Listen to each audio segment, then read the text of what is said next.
Welcome to the series of how to protect yourself from electromagnetic fields, from EMF. Really, it's quite simple.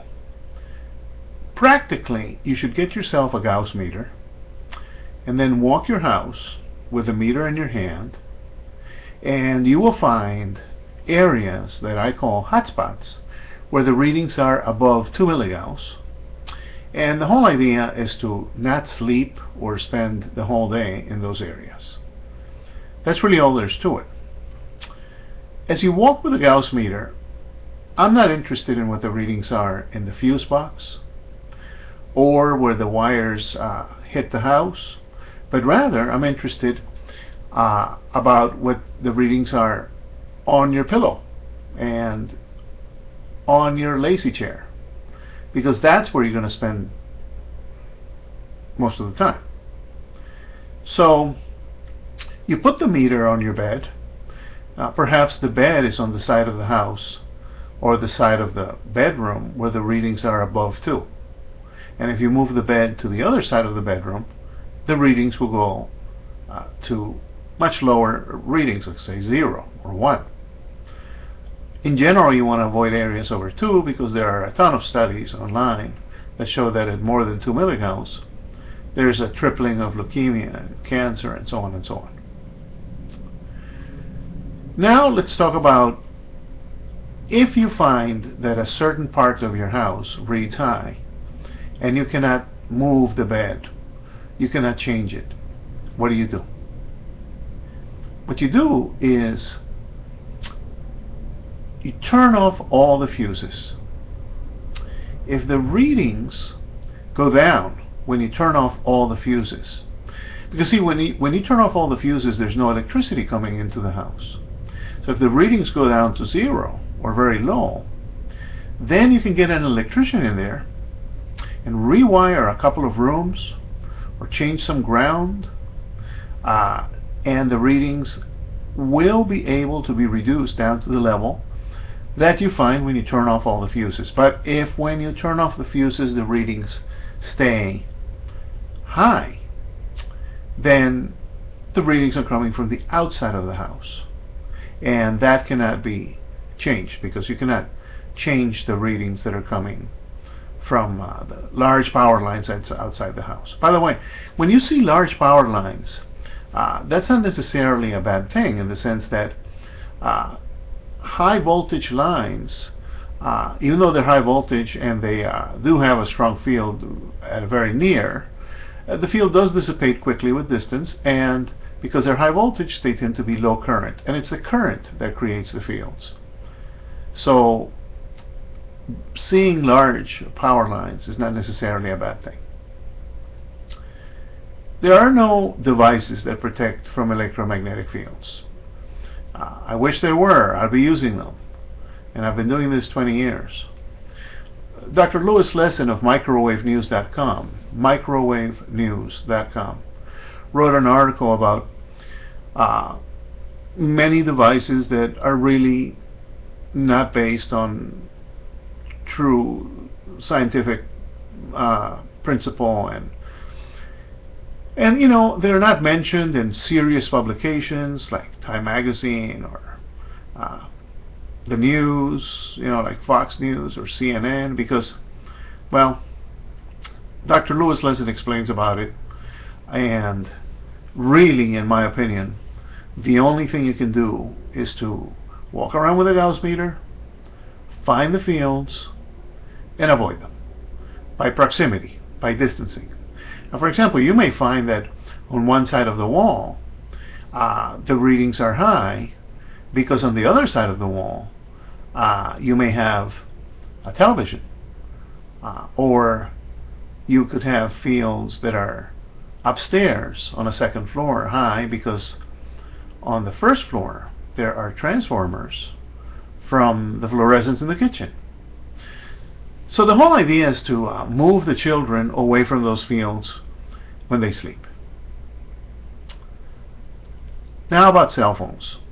A cell phone has a near field that travels a short distance. In my opinion, the best thing to do is to buy a headset that plugs into the cell phone, and then it goes the wire up to your ear. Not a Bluetooth, because a Bluetooth is still transmitting, but a wired headset, the old-fashioned type.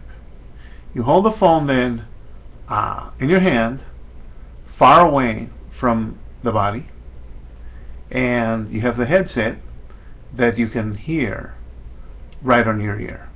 That way the antenna, which is inside the cell phone, is not near your brain. It's not touching anything except the tip of your hand. So you've reduced the exposure to electromagnetic fields from a cell phone tremendously. Same thing with smart meters that now the utilities are putting on homes. If you have a smart meter, as you probably will soon, the whole idea is to, well, you can measure it with most Gauss meters, but the idea is to not put your bed right on the other side of the wall of the smart meter. Without a Gauss meter, it's hard to find the areas. For example, plugs don't have fields, but the geometry of the wires throughout the house, the way they're laid out, create fields. So for example, a three-way switch in the kitchen will create a loop, and in the middle of the loop you will have a high field. Also, for example, where the wires hit the house, say it's an overhead situation, so the wires are flying into the house, they hit the second floor and then they go down to the basement. Well, that corner of that path of the electricity going a one-way path down into the basement will create a field, and that corner of the house is bound to have strong fields.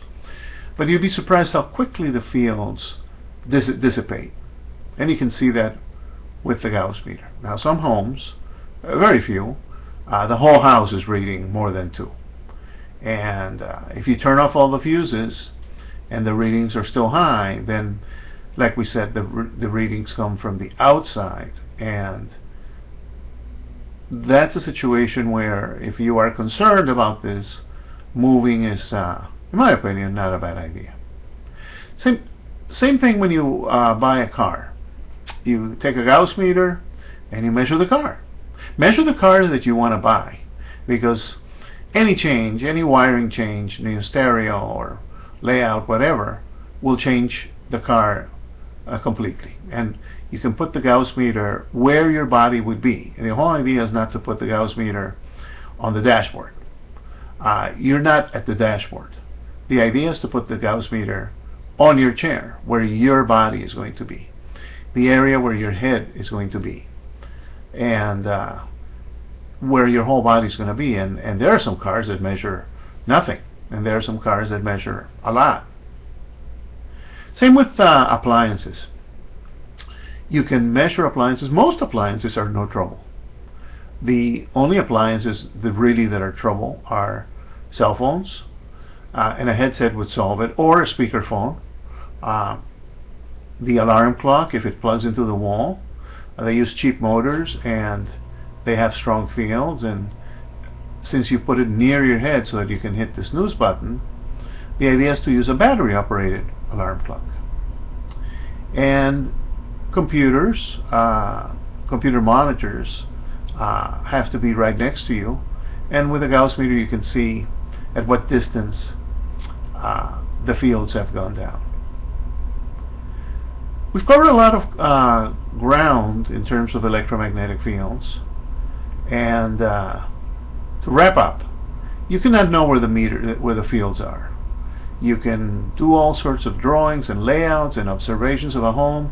The bottom line, the geometry of the wires will create fields, and the only way to find them and avoid them is to check with a Gauss meter.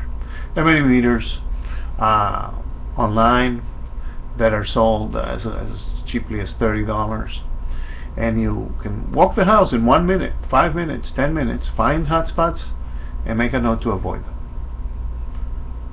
With the cell phones, use a headset. There are no devices that, in my opinion, or in Dr. Lewis Lesson's opinion, are seriously doing anything for these fields. The Gauss meters will show you there are 20 Gauss meters in the market, and I have yet to find one Gauss meter that can see any device lower the fields. And as Dr. Slesson of Microwave News explains, he doesn't think that they are a solution. Thank you for watching.